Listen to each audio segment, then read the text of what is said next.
ศาสนาเด้อรายการใหม่อันน่ะรายการใหม่น่ะเด้โตะไอ้30แล้วก็80แล้วก็แป้นปู50แผ่นน่ะแล้วก็ไม้48มันแต่เจ้าก็ถึกแล้วค่อยลดให้อาปายมันได้เออลดได้สักนั้นแล้วราคาไม้29ล้านแน่เนาะในเงินสกอลัก4แสนประมาณนี้29ล้าน4แสนกับ60,000จะลดให้เฮาเท่าใดก็ลดได้4แสนกับ60บ่เจ้าแม่นแหละ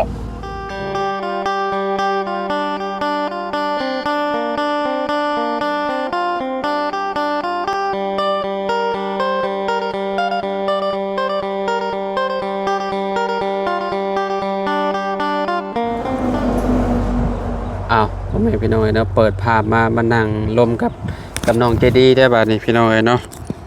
ก่อนอื่นก็สบายดีเด้อสบายดีน้องใจดีพี่น้องเนาะบ่ได้คุยกับน้องใจดีนี่ก็ประมาณ1มื้อ2-3มื้อเนาะใจดีเนาะเป็นจังได๋ช่วงนี้มีข่าวดีเข้ามาเรื่อยๆบ่ฮะบ่มีบ่น้ำไม่นะอะไรอย่างบ่ว่าเรื่องสมทบเพศเทือนถึงยังเจ้านั่นแหละมีมาเรื่อยๆอยู่บ่มีแต่นาบ่าวมื้อนั่นน่ะแหละทีมงานแต่ต้นแล้วยังบ่ได้มีเนาะมีแต่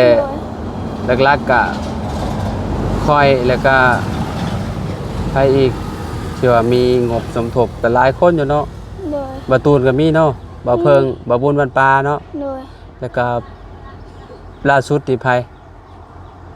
ลุงหนวดมีบ่มีอยู่ลุงหนวดเท่าใด300,000 300,000ปลายบ่โดยพี่น้องเอ้ยเนาะแม่ไปใช้ซะไปซื้อไก่ไปซื้อไก่มาให้หยังมาจ้ำโดยเอ้าเพิ่นยังจ้ำยังบ่ได้แล้วบ่ยังบ่ได้ซื้อไก่ยังบ่ได้จำก็คิดว่าจ้ำนั่นยังเนาะโดยพี่น้องเอ้ยเสาตีนเสามันก็มาแล้วเนาะ9ต้นพี่น้องเอ้ยเนาะบ้านน้องใจดีเพิ่นเนาะเอาไว้อยู่หั่นเนาะประมาณมื้อเอิ้นเนาะคิดว่าเพราะว่าค่อยโทรถามเรื่องค่าไม้เลยเพิ่นว่าเพิ่นมื้อก่อนมื้อเฮาลงไปแหละลงมาบ้านมาส่งแหละพี่น้องเนาะเพิ่นว่าสิมาส่งเพิ่นว่าเนาะเฮาก็เลยว่าเฮาขึ้นมาก่อนว่าจังมาส่งบอกเพิ่นว่ามื้อใดเจ้ามาแล้วเจ้าบอกค่อยเด้อเพิ่นว่าเพิ่นสิมาส่งให้เนาะเจ้าฮู้บ่ราคาไม้เจ้า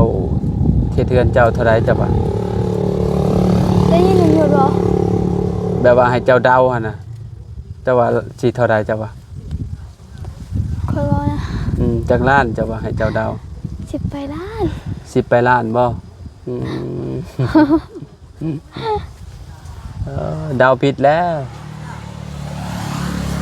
แพงใดมื้อมันบ่คือเก่าแล้วเนาะเรื่องไม้เรื่องตอนี่แพงราคานี่ป๊าดต่อบ่ให้เว้า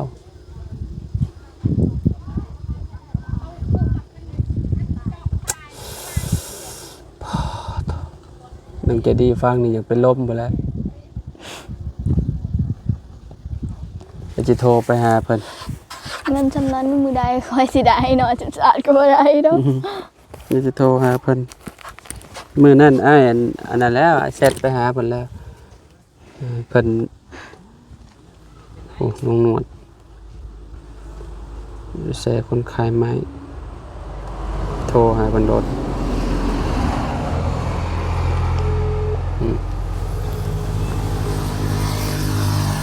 ยันแต่เพิ่นบ่รับ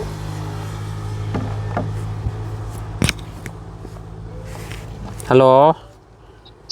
โอ้ สบา เจ้าย สบายดีอ้าย เจ้าสบายดี เป็นจะได้เรื่องใหม่เฮา โอ้ไม่ คำนวณถึก เป็นเจ้าของรายการมากนะพ่อ แม่นคำนวณถูกต้องแล้วบ่ ถึกแล้ว ลดได้เท่าได้ไหมนะ ไม่อันตัวใดก็ตัว เบิดหันแล้วอันรายละเอียดนะที่เฮาส่งไปให้เจ้านะ รายการไม่ตัวใดก็ตัวบทตัวเบิ้งมาเบิ้งตัวแป๊บนึงเอาสนาเด้อ รายการใหม่อันนะรายการใหม่น่ะเด้โตะไอ้30แล้วก็80แล้วก็แป้นปู50แผ่นน่ะแล้วก็ไม้48มัน แต่เจ้าก็ถึกแล้วค่อยลดให้อาปายมันได้ อ่า ลดได้สักนั้นแล้ว ราคาไม้29ล้านแน่เนาะ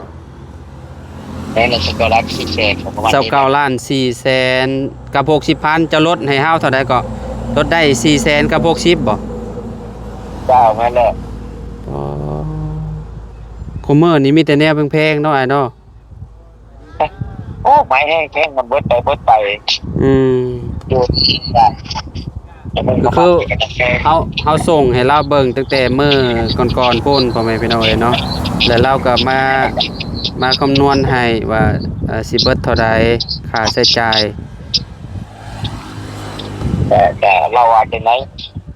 อืม เป็นว่า โดย เจ้าต้องหาเพิ่นว่าจะได้ว่าตกลงอยู่ว่าดีว่าจะได้ อันนั้นมื้อเอิ้นมาส่งได้บ่มื้อเอิ้น โอ้มื้ออื่นว่า แม่น มื้ออื่นได้เอาสิเกียมไปส่งให้เลย โดยเอาตัวงามๆเด้อคะแนนว่าขี้ร้ายเฮาคืนได้เฮาเปลี่ยนได้ เจ้า เลือกตัวงามๆมาให้เฮาแน่เนาะจะน้อยขี้ร้ายชุมเจ้าสิเอาขี้ข้านอันกลับมาเอาอีกสิได้เสียเวลาชุมเจ้าเอง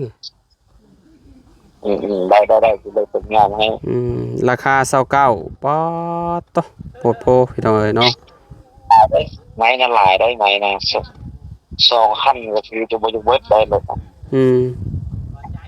เดี๋ยวเฮาสิถามสร้างอีกก่อนเด้อว่าอย่าเราคำนวณว่าอย่ามันผิดมันหยังหั่นน่ะ เจ้าได้โดยเดี๋ยวเฮาโทรหาเราใหม่เด้อไอ้เด้อเดี๋ยวเฮาสิสั่งน้ำเจ้าใหม่เด้อโดย โอเค แล้วเฮาสิให้เจ้า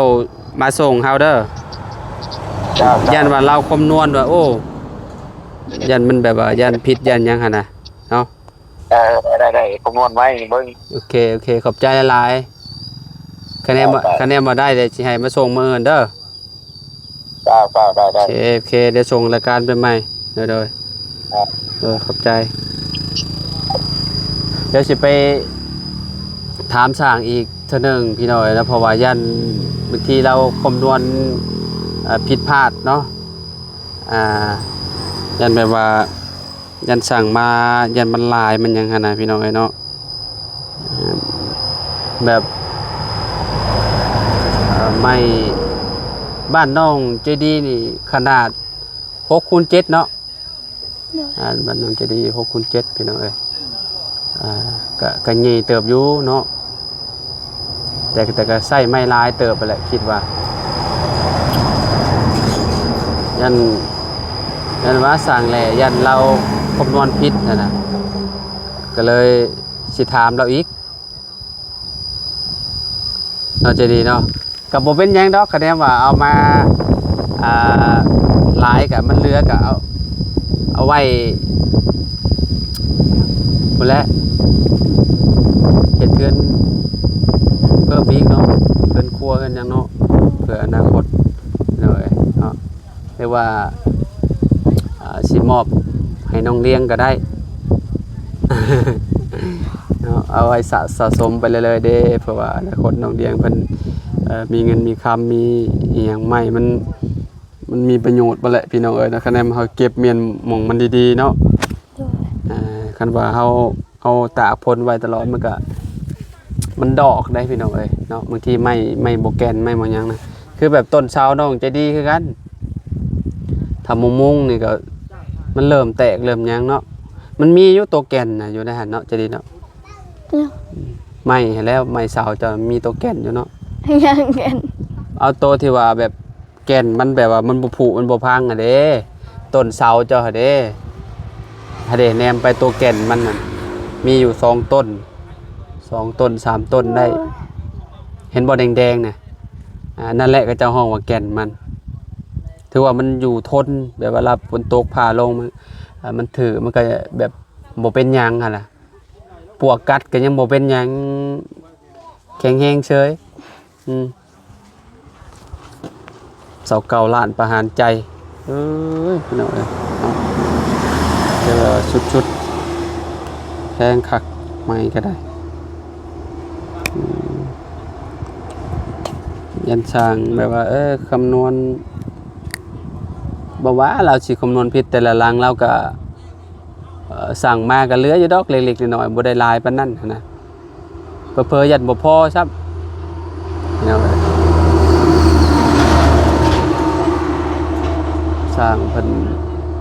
เฮ็ดเทือนอยู่นี่อยู่บ้านอันนี้อยู่บ้าน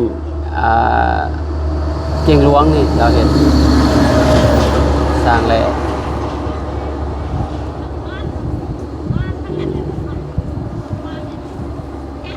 ใกล้แล้วเนาะจะดีใกล้ความฝันใกล้จะเป็นจริงเลยเนาะ เลย ใกล้จะได้อยู่เฮือนหลังงามๆแล้วน้องจะดีเพิ่นพี่น้องเอ้ยเนาะอยู่เรียนตัวเองสะดวกสบายแล้วบัดมื้อนั้นคือเห็นพ่อเจ้ามาบ่ มา เดี๋ยวนี้ยังมากอแกะอยู่บ่ เราว่าให้แม่คอยกลับคืน เอาให้แม่กลับคืน เลยเราว่าขอโทษเราให้ตะกี้นะแม่คอยบ่กลับ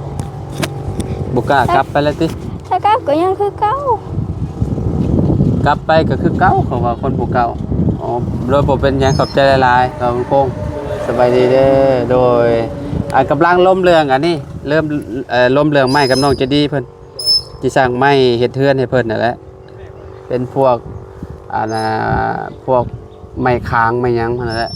เนาะไม้10 18ไม้โครงหลังคามันมาเบิดเลยแม่นมาเอิ้นให้เพิ่นมาส่งเฮาสิถามสร้างเพิ่นอีกว่ายันสร้างคำนวณผิดยันสร้างคำนวณมาหลายเกินนั่นน่ะที่จริงเนี่ยเราคำนวณมามื้อ2มื้อบ่น่าสิผิดติเนาะเพราะว่ามันแพงเด้ราคา29ล้านพุ่น 29 ล้าน แม่หลายได้ ทางสร้างได้สร้างแหล่บ่ สร้างแหล่บ้านเกียงหลวงหั่นแหละถือว่าสิมือเราก็ถือว่าโอเคเด้เนาะพ่อคงเนาะ แม่นแหละครับ เราเฮ็ดงานใหม่ถือว่า ห้องน้ำเฮาเนี่ยเนาะ งานใหม่เราเฮ็ดเนียบอยู่แต่ว่างานปูนก็บ่ปานใดก็เพราะว่าสร้างสร้างใหม่กับสร้างปูนมันก็จะแตกต่างกันแน่น้อยนึงเนาะแต่เฮ็ดเรือนน้องแต่งจริงนี่โอ้บ่ให้เว้าแล้วพี่น้องเอ้ยเนาะบ่าวบุคงมาแต่ดนแหละ โดยห้างก็มานี่แหละ ให้กลับมานี่ โดย โอ้มีข่าวดีหยังกันน่ะฮะ มาข่าวดีทางน้อง โดย อันน่ะสร้างห้องน้ำนั่นแหละ โอ้ครั้งแรกเนาะ โดย จะดีจะได้ขอใส่ห้องน้ำน้ำสีดอกแคแล้วบัดนี้ โดยแม่นแหละ ฮะใส่บ่เป็นซ้ำใจดีนะ บ่เคยเข้าห้อง ข น้ำ นาด บ่เคยเข้าห้องน้ำอีก ขนาดอยู่เฮือนน่ะสาวยังบ่เข้าเนาะ เอ้าแต่ทวิตเฮาก็บ่เคยเข้าคือกันแหละ อืม น้ำเพราะว่าเฮาก็บ่เคยได้เนาะ อืม มีแต่คันว่าอยากพายแล้วก็ไปอยู่ป่าพุ่นแหละ ตะกี้เจ้าก็บ่กล้าใส่ โด บ่ ยแม่นแหละ ฮะเด้ แต่ว่าอ้ายนะแบบนั้นน่ะนะ เฮาบ่เคย โดยเฮาบ่เคยแม่นเหรอวะ อันนี้ก็ตั้งแต่กับเจ้าเฮ็ดห้องน้ำให้เคยเข้าบ่ บ่เคยเลย มีไผนี่ได้เข้าห้องน้ำ จริงๆหลายคนมีแต่ผู้เดียวคอย ก็ไม่ลาว เวลาฝนตกได้เสียที่ทายอยู่ไสบ่เด็กก็ เอา บ่ เวลาอยู่พางเอาดอกกระตาว่าวกะมันบ่เคยเข้าห้องน้ำมันบ่เจ็บเนาะ ปอฝนตกฟ้าลงก็เล่นเข้าป่าอย่างเดียว เคยเล่นเข้าป่าดีกว่า เป็นจังไดมันแบบมันเข้าห้องน้ำเลยเฮาอายตัวเองบ่ เวลาเฮาสินั่งโทรศัพท์มีหยังน่ะ แต่บอกว่าอย่าว่าน่ะ อันนี้น้องเจดีนี่เพิ่นบ่เคยเข้าเวลาจะไปลิ้นพุ่นได้ซะสมมุติว่าเจ้าไปในเมืองได้ซะล่ะเจดี แม่ครับพบแถวอื่นแล้วเนาะ สมมุติว่าปวดเหี่ยว เพิ่นบ่ เอา เคยไป เว้าว่าปวดยุงปวดเหี่ยวซะ เคยไป เอ้า แบบนั้นแหละ อันนั้น ไม่อยาก เจ้าไปโรงเรียนได้ซะ ไปโรงเรียนเขาบ่เคย เข้าป่า บ่เคยไปบ่เคยไปเที่ยว ปวดเหี่ยวปวดหยังจะไปเหี่ยวใช่อยู่โรงเรียน อ่า เอาอย่างนี้ป่า จะป่าเหมือนกันเพราะว่าโรงเรียนใกล้ป่าเนาะ อืม เอา คือว่า อืม แต่ที่เห็นเขาเข้าห้องน้ำคือ อืม แบบว่าคือว่ามูได้ยินนะแบบว่าเวลาเขาเฮ็ด คือเองคน แปด เบิ่ง โลด เออ คือว่าอายหมู่นะมันจะเป็น แบบว่า พี่น้องเนาะ แบบว่าเขาคิดในใจคือแบบเวลาคนกายไปกายมา แม่น คือแบบเขา ได้ยินเนาะ ได้ยินคนเว้าเลยเขาก็รู้สึกว่าแบบแย้งๆเนาะ แม่น แบบนั้นเนาะจะดีกันน่ะสิคือกันนั่นแหละ แต่ว่าเฮาเดี๋ยวนี้ก็เคยแล้วก็บ่เป็นหยัง อืม เอาไปมาบ่อยากเข้าอีกป่าเดี๋ยวนี้ แม่นยามนี้แห่งขังยุงหลาย โด เนาะ ย แต่ว่ามันโอ้เปิดชีชุดพี่น้องว่าง่ายๆเนาะแบบไปอยู่ในป่านะสมมุติว่าเขาปวดท้องนักๆหั่นนะแบบ ราคาเท่าไหร่บ่คุณครู ตัวห้องน้ำนี่บ่ อืม ตัวห้องน้ำนี่เพิ่ แม่ น น พากมาให้ก็ บอกว่าเจ้าเท่าไหร่ว่าอันเจ้าค่าช้าง ค่าช่างเฮาก็ยังบ่ได้ลมนำเพิ่นเพราะว่าก็มีอยู่สร้างบ้านเฮาเพิ่นเฮ็ดแต่ว่า อืม เพิ่นก็แบบว่าบ่ได้ถนัดปานนั้นน่ะ อืม คันว่าก็ได้อยู่เพิ่นก็โอเคอยู่แต่ว่าเพิ่นอยากโบกนี่ก็บ่เป็นครับเพิ่นบ่เป็นโบก หาผู้ชำนาญนั่นแหละเฮ็ด แต่ว่าเพิ่นว่าก็4ล้าน แต่ว่าเฮาก็แบบว่า 4ล้าน เพิ่นโบกบ่เป็นเฮาก็คือเก่านะ เป็นกัน โดย อันว่านี่เนาะ แม่นแหละ บ่เอาแล้ว แต่ แบบ ว่า นั้น ก็ได้อยู่ เนาะบ่อะไรสวัสดีเด้อ มีแต่สิ เอาไร หาช่างที่ อันน่ะอยู่ดนเติบแล้วบ่อะไรก็ได้หลายมื้อเติบแล้วเนาะมื้อได้มื้อบ้าน ว่าเพิ่นละบิดขึ้นเฮือนน้องจริงๆเพิ่นละ โอเครอขึ้นเฮือนน้องเพิ่นก่อน เงินสิอยู่วันพุธ ก็มีแต่ลมกันเรื่องขึ้นเฮือนเพิ่นพร้อมพี่น้องเนาะเรื่องเฮือนน้องจริงๆพร้อ เมื่ ม อได้เพิ่นเข้า ขึ้นวันที่21 โดย เนาะมีแต่มาแล้วบ่มันโคงก็ได้ เพิ่น เนาะ ก็บอกอยู่ มานำกันมาม่วนนำกันนั่นแหละขึ้นบ้านใหม่น้องเพิ่นแต่ก็เฮือนก็ยังบ่แล้วดอกพี่น้องเร่งให้เขาเจ้าเฮ็ดให้ชุดๆแล้วก็คือว่าแหละเพิ่นก็งานเพิ่นก็หลายจะขึ้นเอามืองามมัน เนาะเพราะว่าถ้ามันเลยไปแล้วก็มันโดนได้บาทนี่ก็จะได้ขึ้น โดย เพราะว่าหาเลิกมาให้เพิ่นแล้วเด้เอ่อขึ้นแล้วก็นอนจัก3คืนแล้วก็สบายแล้วเนาะเพราะว่าให้เจ้าของนอนจัก3คืนเด้ก็บ่ต้องเอาเสื้ออันดีขึ้นเนาะเอาของดีขึ้นนั่นแหละว่าบัดนี้ก็เอาก็ เอาแต่ตัวที่เราจำเป็น เอาแต่ตัวเฮาจำเป็นเอาขึ้นไปเพราะว่าเจ้าของเพิ่นก็อยากอยู่เลยเด้ โดย เพราะว่าฝนตกผ่าลงก็คือที่ฮู้และเฮือนเพิ่นก็ตอบอันนั้นเนาะน้องใจดีนี่ก็คือกันแหละเดี๋ยวสร้างไม้สร้างหยังมาแล้วก็ให้สร้างแร่เพิ่นมากบไม้กบหยังแล้วก็หามือหยกเลยเนาะมีแต่หามือเอามืองามเด้มือแบบเอาเจ้ามักมือหยังเจ้าอยากหยกมือวันจันทร์อังคารพุธพฤหัสศุกร์เสาร์อาทิตย์ เพื่อนเฮาคือว่ามันสุกร์นี่ เจ้ามักมือหยังวันหยัง โอ้ บ่ให้ ทำ ให้เจ้าเลือกไป เอาไอ้สิว่าวันจันทร์นี่เอาวันอังคารวันพุธพฤหัสศุกร์เสาร์อาทิตย์อ้าว7มื้อเอาเจ้ามักวันหยังเอา วันศุกร์นี่นะ มันสุกคือกัน ฮะ บ่แม่นวันศุกร์กับวันพฤหัส กันเอาวันเสาร์กับวันอาทิตย์มาหยุดนอนบัดมื้อ แม่ วันพฤหัสดิ แม่ ฮัด วันศุกร์นี่สนุกสนานอ้าว วันจันทร์ วันจันทร์ก็เป็นวันทำงานวันจันทร์เนาะก็วันอังคารนี่ฮัดคาน ฮัดเดิน วันพุธนี่จะเกี่ยวกับอย่างวันพุธก็วันศุกร์ก็ดีคือกันเนาะว่า วัน แล้ว ศุกร์กับวั เนาะ นพฤหัสนี่แหละ อืม วันยังก็ได้ วันศุกร์นี่ก็โอ้ยเฮาอยู่กับสนุกสนานนะแบบว่า อยู่แล้วมีความสุข มี เนาะ ความสุขนะมันสิเป็นอันนั้นนะ อืม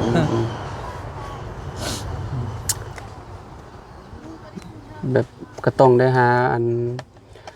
แขกคนมายกมาย่ออีกก็สิหลายเติบอยู่นี่ประมาณโหหลายอยู่ได้เนาะบ่หลายเนาะ โดย เก่าเสาเนาะ เก่าต้นโห เพื่อนเจ้า12บ่บ่ 12แม่นแหละ 12 12ต้น จำบ่ได้นะ ยกหลายคนอยู่ได้เนาะ โอ้ลายเด้ หลาย เกือบ ลาย บ้านนี่แหละ อันนี้ก็หลายเติบอยู่นี่ อันนี้ก็ 10 5 20บ่แล้วเนาะ โดย รวมกับสร้างๆเนาะ โดย ก็อยากให้มันแล้วไว้ให้น้องมันได้ขึ้นอยู่ไว้งบก็เกือบพอไปแล้วยังบวกกับหมู่ปูไปก็ได้ พ่อเจ้าบ่ได้มาเลยบ่บ่มีแล้วบ่ได้ โดย เว้ากันแล้วนั่นน่ะจักเทื่อแล้วบ่ เมื่อนั้นเห็นมาก็แกะอยู่เมื่อนั้น ก็แต่ว่าจะมาขอขึ้นดี บ่ ไปเห็นในคลิปอันไผในคลิปเบาไล่มีบ่ว่าอะไรเจ้า บ่ไล่ก็มี เบาไล่ก็มีเบาตูน เฮาก็เบิ่งอยู่คิดว่าอะไรเพิ่นก็มาที่แหละ แม่ บ่ เพิ่ บุ น ญ ก็นี่ไปพุ่นแหละ แล่นเห็นเราแล่นไปพูดเราหอบลูกเราแล่นไปพูดแต่โคเมอร์เนี่ยบ่ได้มาแล้วล่ะว่าตั้งแต่มื้อนั้นน่ะแบบมันเฮาต้องเด็ดขาดได้เนาะเฮาต้องเด็ดขาดกับเราอ่ะนะคันว่าเรามาแล้วเฮาต้องเว้าแบบจริงจังไปเลยเว้านี่เฮงเราเฮงสิมาหั่นน่ะพ่อแท้ๆก็จักพ่อแบบว่าเพิ่นก็บ่อยากอยู่เนาะบ่อยาก อ้าวเราบ่ได้เลี้ยงจริงๆบ่ได้เลี้ยงใจดีเนาะตั้งแต่นั้น เกิดนี่แหละวันนั้นทราบพี่น้อง เราก็เลยแบบ ก็เลย บ่มีความผูกพันกับน้องใจดีใช่ป่ะ เนาะ จนเท่าฮากา อืม 1 ปีเนาะเราอยู่นำเนาะจนเป็นสาวแล้วเพิ่นก็ หาก็มาอยู่ มาอยู่แล้วก็ก็คือน้องเพิ่นก็คิดว่าแบบเป็นคนแบบคนนอกเลยนะนี่เนาะมัน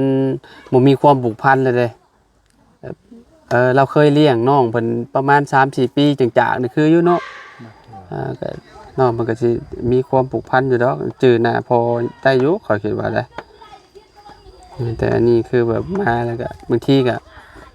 พ่อก็บ่แพงลูกซ้ํเนาะแม่นบ่ ยังว่าเขาอีก ถ้ ดู ไป แล้ว มา จนเป็น ว่าลูก สาว คัน แล้ว ว่าเพิ่นแพงกับแต่เพิ่นก็สิต่างหั่นน่ะเนาะ แม่น ก็บ่เฮ็ดแบบนั้นดอก บ่เฮ็ดดอก ว่าลูกเราจนเป็นสาวซ้ำคงมีนะ ลูกกับคนใด เมียเรากกนะแม่คอยเมียที่ มีเมีย 3 หลา เมีย น เราสิ มีเมียสี่ คอย คน คิดว่า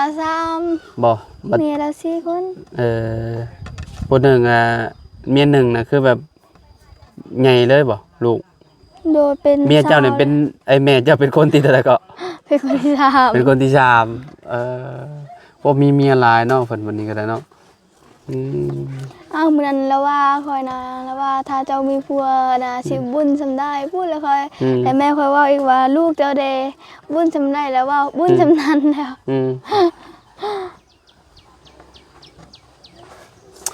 โอเคจ้ะไปพี่น้องเอ๋ยเนาะเดี๋ยวไปลมกับสร้างเพิ่นอีกเทื่อนึงก่อนเนาะกับสร้างแลอีกก่อนว่าเราคิดถูกบ่ล่ะบ่เนาะจะได้ตกลงสั่งใหม่มาเลยเนาะราคาก็คือที่เฮาเว้ากินนี่แหละที่อ้ายเราเว้ามากินนี่แหละเนาะ20ปลายล้าน29ล้านเด้อพี่น้องตะกี้แต่ก่อนเฮาสั่งใหม่เฮือนประตูก็ประมาณ25ล้านเนาะพอมื้อนี้ก็ปลาเขา29ล้านเพิ่มมา4ล้านป๊าดพี่น้องเอ้ยเนาะค่อนข้างสินะ จำบ่ได้ พอสมควรอยู่เนาะ ช่างมาเพื่อนว่าคง โอ้